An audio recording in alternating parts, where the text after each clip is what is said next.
Buenos días, vengo por parte de la Fundación Desarrollo Sustentable y voy a compartir con ustedes el modelo de beneficios compartidos del sector energético para el desarrollo sustentable. Básicamente es un modelo que se desarrolló junto con la Embajada Británica y la Secretaría de Energía. Perdón por la voz, pero estoy un poco enferma. ¿Qué sigue, por favor?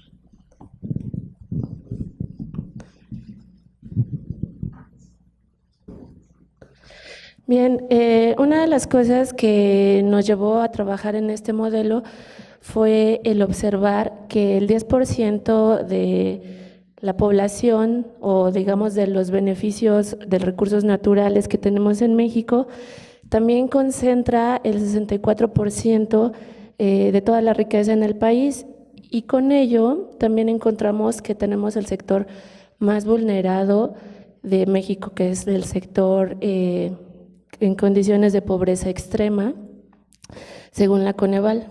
La siguiente, por favor. Y bueno, como podemos observar, tenemos diferentes ámbitos en donde podemos reconocer tanto las capacidades que tenemos energéticas como de recursos naturales y recursos hídricos. La que sigue, por favor. Y bueno, una de las tareas que nos obliga a pensar un poco sobre la correlación que tiene el empresario, el gobierno, los órganos de la sociedad civil y demás, es que con la reforma energética se pensó que por sí sola podría manejarse el desarrollo y la inclusión del desarrollo humano, la reducción de pobreza, etcétera. Sin embargo, como hemos visto, se requiere de un proceso planificado y creativo donde muchos sectores están tratando o han incluido algunos procesos de desarrollo o procesos de responsabilidad social donde se pretende generar equidad y desarrollo económico, social y reducir los impactos medioambientales. Sin embargo, pues aún estamos en el camino y hay mucho que trabajar al respecto. Bueno, no está bien, no te preocupes. Bueno, en el mapa podemos observar el índice de desarrollo humano que tenemos en el país, y como podemos observar, tenemos, como somos un país multicultural, somos un país que tenemos el cuarto, o no sé si ya estamos en el tercer o cuarto, de megabiodiversidad en el mundo. También tenemos una gran disparidad en cuanto a el índice de desarrollo humano. Ahora, nosotros hemos trabajado bajo diferentes vertientes, hemos trabajado dentro de lo que es la COP en el mundo de la ONU, y nos basamos en lo que es la Ley General de Cambio Climático, donde pretendemos apoyar proyectos y programas para disminuir lo que son las emisiones de carbono. Pretendemos tener proyectos que sean resilientes, donde podamos tener una política inclusiva y buscar la transparencia en el gobierno, tanto en las empresas, en las organizaciones de la sociedad civil, como en el gobierno en general, cosa que es complicado, no quiere decir que sea fácil, pero se están teniendo los primeros acercamientos. Y bueno, dentro de los principios que se tienen es tener energía renovable para satisfacer las necesidades que se tienen en el país de generación eléctrica. Y como podemos darnos cuenta, tenemos bastante posibilidad de trabajar, sobre todo de lo que se ha desarrollado en México para generar energía, ha sido en la hidroeléctrica, que si bien tiene sus contras, todos de alguna forma recibimos sus beneficios, que es la luz eléctrica. Y aquí es importante mencionar que hay muchos detractores al respecto por todo lo que se tiene que generar en cuanto a cambio de uso de suelo, movilización de personas, etcétera. Sin embargo, no veo que alguien se queje o que nos quejemos de que todos tenemos luz.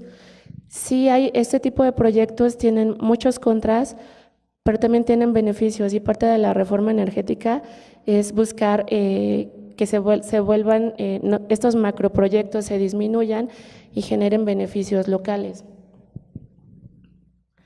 Y bueno, Entonces, tenemos que, pues, darle otro clic. Ajá.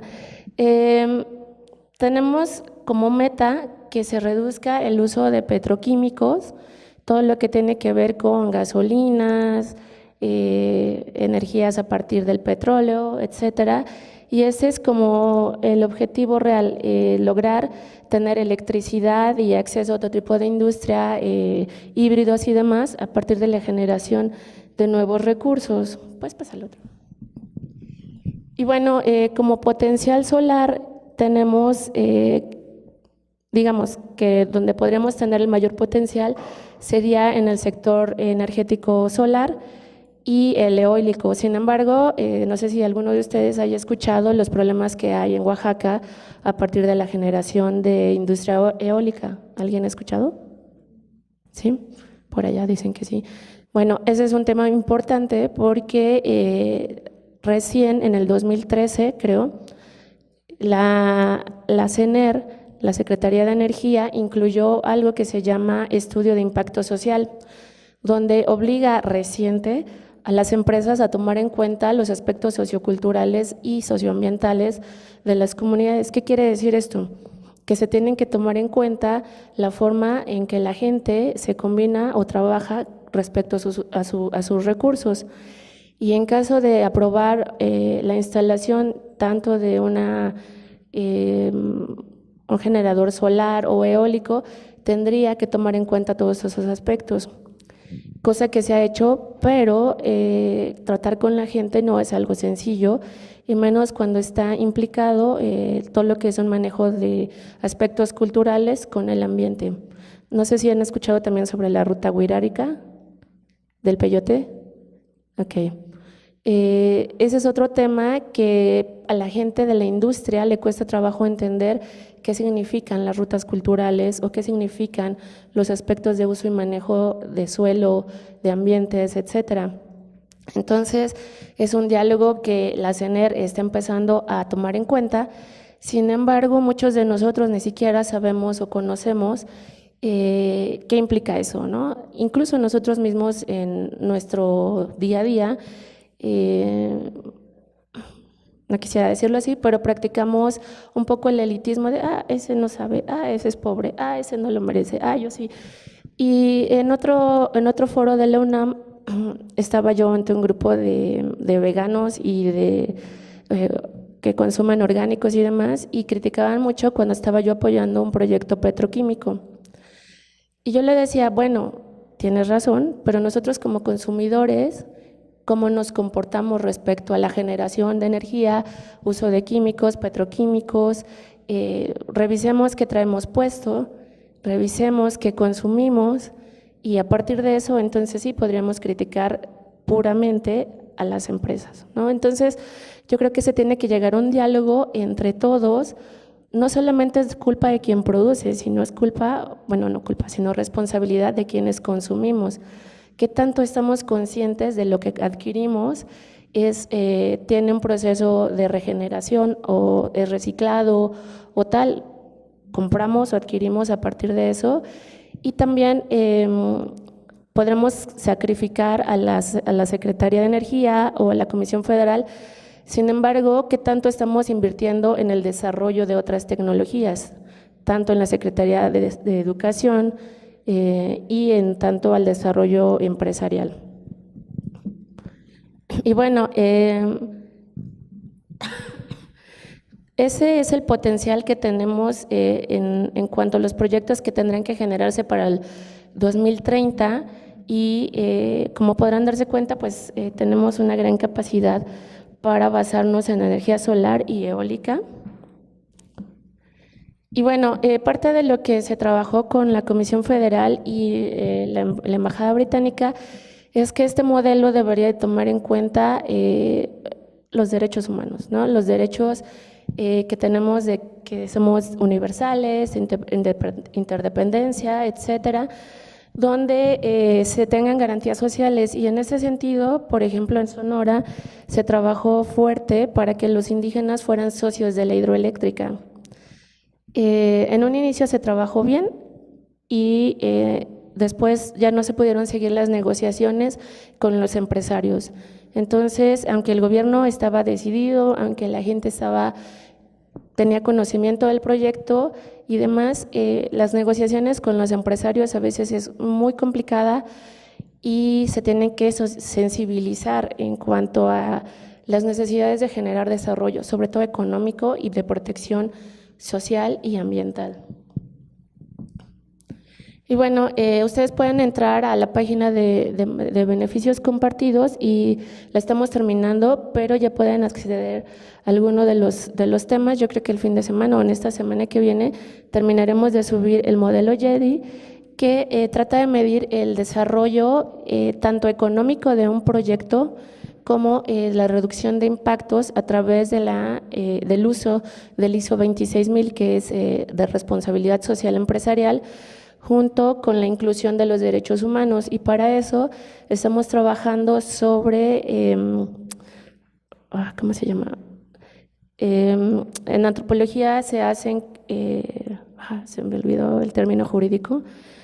Bueno, vamos a la localidad, hacemos un análisis y determinamos de qué manera se está afectando a los derechos humanos de los locales, ¿no? Y se hace una socialización al respecto y se está trabajando para que las empresas hagan gestión de proyectos sociales y gestión de inversión. Y en este sentido, también es algo que solicita el Banco Mundial, que se llaman las normas de desempeño del Banco Mundial y los principios del Ecuador, que son del Banco Interamericano de Desarrollo. Repito, no es un tema fácil, es un tema de concientización y donde se tiene que también trabajar con la cadena de valor. ¿Qué quiere decir esto? Que en los proyectos de desarrollo energético limpio se tiene que concientizar tanto al constructor, tanto a las personas que nos proveen de los materiales, que tienen que tener todos los derechos humanos y aparte tener todos los beneficios, tanto para los trabajadores como para la comunidad local. Que si vamos a generar polvo, vamos a generar entre todos proyectos para disminuir esos impactos y generar aspectos positivos. Y eso es lo que se refiere al modelo de gestión integral de impacto social y ambiental. Como pueden darse cuenta, la verdad es que la comisión está intentando, dentro de todas sus posibilidades, generar este trabajo.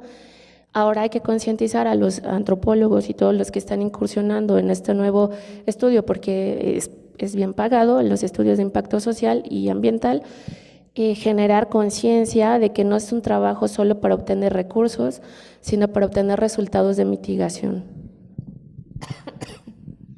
Y bueno, como les comentaba, es una herramienta de análisis donde se trabaja con lo que ya les venía mencionando, la cadena de valor, los stakeholders, que son los grupos de interés, que tiene que ver tanto como con el sacerdote, tanto los líderes morales, políticos, papás de las escuelas, alumnos, todo el contexto social que está alrededor del proyecto, y se definen tres áreas: el área núcleo, el área de influencia directa y el área de influencia indirecta, que dependiendo del proyecto y de las normas a las que estén basados, se determinará los niveles de impacto.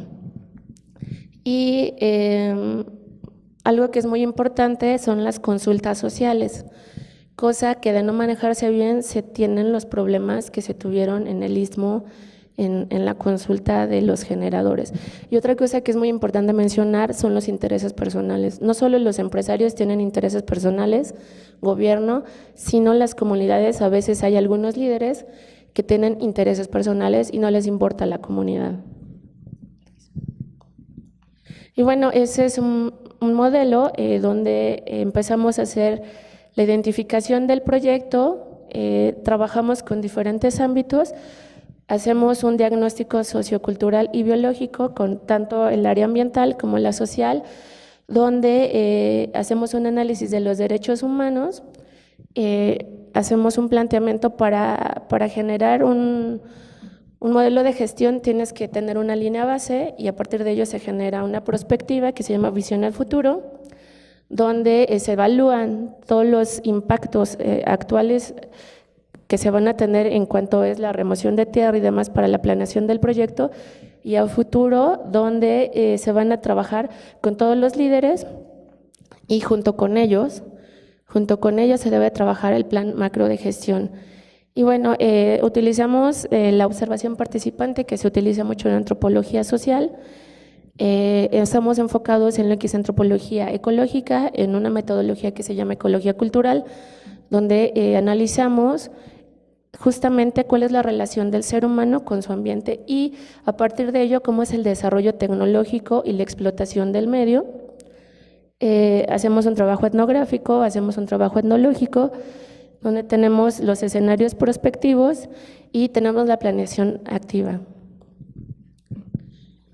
Entonces, como ya les explicaba, tenemos que tener todos estos elementos para tener una estrategia de implementación y certidumbre, lo cual, repito, no es fácil, pero sí tenemos algunos resultados.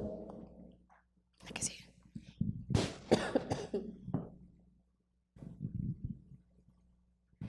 Y bueno, lo que se trata en este modelo es que especialmente los ingenieros, yo no soy ingeniero, ni contador, ni administrador, pero les gustan mucho los números. Entonces, con este modelo lo que se pretende es generar números que les den a ellos como una capacidad de análisis, claro que la tienen, pero en impactos socioambientales, ¿no? Especialmente con los beneficios que se van a implementar en las comunidades con el desarrollo económico a partir del empleo y los impactos que se van a reducir a partir de los derechos humanos. La que sigue, por favor. Y bueno, algo que en lo que estamos trabajando en conjunto es tratar de implementar y reducir los riesgos sociales en cuanto a lo que es los derechos humanos, salud, pueblos indígenas, grupos vulnerables, migrantes y sobre todo el desarrollo de la equidad de género. Ahora, se han hecho algunas consultas donde la principal preocupación es la reducción de tarifa en cuanto al uso de energía. Pero claro, esto no puede ser de un año a otro y sí se va a lograr, esperemos, que al menos al 2030 lo obtengamos, también reduciendo los impactos, ¿no? Ahora, una pregunta que es importante como potencializar es, en el marco de la política energética actual, ¿qué aspectos considera necesario fortalecer para un fortalecimiento de las energías renovables y es el acceso al financiamiento? Uno de los temas que hace como un mes tuvimos la presencia de la gente del Istmo es que decían que ellos querían generar sus propios proyectos, lo cual es válido, pero lo que tenemos que fortalecer a la comunidad es en la generación de conocimiento en la administración. Y ese es otro tema que requiere como un buen de trabajo por parte del gobierno, organizaciones de la sociedad civil y las universidades. Algo que reclamaban mucho es que las universidades están muy alejadas de estos temas. No sé por qué, pero sí demandaban como la participación tanto de investigadores como de la gente que está en las diferentes carreras, ¿no? Involucrarnos más en estos temas porque podemos criticarlos, pero si no estamos involucrados y asesorando y demás, pues va a ser muy complicado que en México podamos desarrollar nuestras propias tecnologías o nuestros propios proyectos. Estamos trabajando con una empresa española que va a hacer una inversión en Chihuahua y solamente para obtener el crédito han invertido alrededor de $5 millones. Entonces, solamente para obtener el beneficio de generar estos nuevos proyectos. Entonces, sí tendremos que tener como más desarrollo tanto en las organizaciones de la sociedad civil para saber gestionar estos tipos de proyectos, para asesorar a las comunidades y, ¿por qué no? Ustedes que están dentro del área de investigación, desarrollo y demás, se podrían generar nuevos productos que no fueran tan caros en este tema. Y bueno, los retos según los acuerdos de París que tendremos que estar trabajando es en eficientar el transporte, no solo a partir de generación de proyectos solares o eólicos, sino cómo implementar la eficiencia. Ya tenemos ahora automóviles híbridos ¿Cuál sería el siguiente paso? ¿Utilizar agua, utilizar sol? No sé, ¿no? ¿Cómo alcanzar la eficiencia energética en las zonas habitacionales? Por ejemplo, en Alemania las casas proveen de su propia energía y la venden a algo que tendría que ser como el similar de la comisión. ¿Qué tanto podríamos nosotros ser autosuficientes para obtener también de eso alguna ganancia? ¿Cómo impulsar a que la industria consuma menos? Bueno, algunas industrias, digamos, multinacionales ya están vendiendo su propia energía a la Comisión Federal. Ellos invirtieron en toda la infraestructura y ahora son los que están proveyendo el tipo de energía a la Comisión. ¿Y cómo vamos a incentivar a que las familias ahorren energía? Que se reduzca la intensidad energética en el sector manufacturero. Y eso también sería un tema importante, cómo concientizar a las industrias o a las pequeñas pymes que podrían ahorrar invirtiendo un poco más en generar su propia fuente de energía. Y cómo lograr la electrificación en el transporte de carga particular y abasto de biocombustibles. Pues definitivamente con la investigación. No creo que exista otra posibilidad que el desarrollo en las universidades. Y en este ámbito, bueno, tenemos que ser como más creativos como estudiantes para generar este tipo de proyectos. ¿Cómo garantizar que las casas en México y al menos el 50% en el sector comercial tengan calentamiento de agua solar? Bueno, eso se empieza por la casa, ¿no? Yo tengo calentador solar, separo la basura, la gente me critica que estoy loca, que, bueno, vivo en Toluca, donde no es obligatorio separar la basura, tengo más de 18 años haciéndolo y la gente sigue riéndose de que separo la basura porque en el camión se va a juntar. Y ese tipo de detalles es lo que podría hacer la diferencia en muchos de los proyectos y en muchas de nuestras corresponsabilidades. No todo es responsabilidad del gobierno, no todo es responsabilidad de las empresas, todos somos parte del proyecto general, ¿no?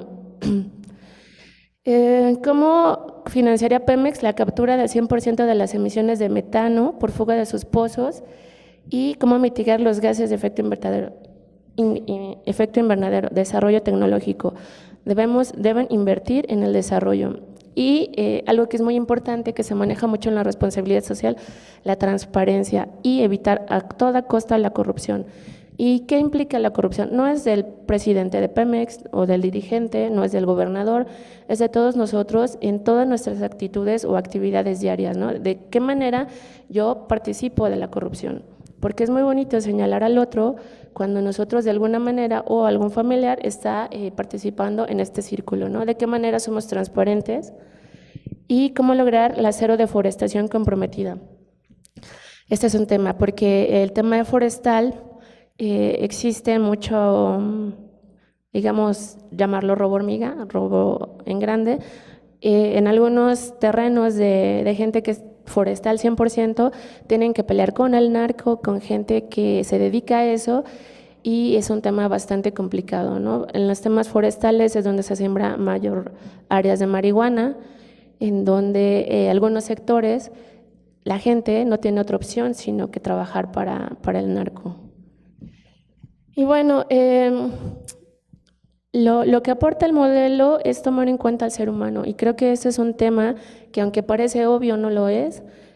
Por ejemplo, para la parte de estudios ecológicos y ambientales, fue recién en los años 70 que se introdujo al ser humano como parte del contexto, y a pesar de que las ciencias sociales trabajen con el ser humano, pareciera que no importa en otras ciencias, ¿no? Entonces, si estoy estudiando ingeniería en generación de energético o tal, pues a mí lo que menos me importa es los impactos que voy a generar hacia las comunidades o hacia los seres humanos, cosa que deberíamos de empezar a cambiar dentro de las universidades. O el que yo sea contador, no me importa qué pase en los impactos generados. Yo creo que a medida que vayamos sensibilizando a las profesiones, generaremos ese cambio, y cuando se trabaja en la industria es importante ver cómo los consorcios internacionales tienen conciencia clara de que no quieren impactar de manera tal a las comunidades, y cuando va bajando los ingenieros, superintendentes y demás, se les olvida, ¿no? Y bueno, todos hemos tenido procesos de adaptación al cambio, ¿no? Sin embargo, una de las grandes preguntas es cuándo lograremos tener proyectos que logren reducir los impactos o mitigarlos de manera equitativa en la sociedad, porque me queda claro que ahora con las sanciones que existen para reducir la contaminación en los ríos y en todos los impactos ambientales en áreas o en fauna endémica, en bosques y demás, pues ha obligado a las industrias y al gobierno a reducir estos impactos, pero aún no existe una sanción real cuando se trata de impactos sociales. Y bueno, ahí les pongo la página de donde pueden consultar más respecto al tema. Como les decía, faltan algunas cosas, yo creo que la próxima semana la terminamos, para que ya tengan el modelo, lo pueden utilizar. Si alguien quiere participar o hacer un análisis de esto, estamos abiertos, ahí está mi correo y muchas gracias.